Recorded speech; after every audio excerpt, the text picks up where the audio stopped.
Después de más de 30 años trabajando en relación público, me decidí de lanzar mi mismo consultancy para me por una PR, consejo de PR y comunicación, pero también me que profilar mi mismo como un motivational speaker, como me motivar a gente para empower para por durf de hacer cambio de la carrera y así por lograr éxito de lo que nos gusta.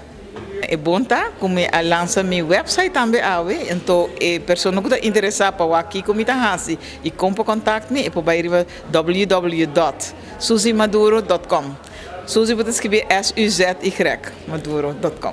Então agora vou ganhar tour meu background, que me por oferecer e também vai ter um futuro seminário, não como vai dar, vai pôr no website. E também para companhia ou organização que não tem presupuesto, então e não me por ganhar chance para ajudar de maneira você que não custa não hobby, modo que não também por ter uma imagem positivo então para profilar na mesmo e comunicar com o público ou com o cliente.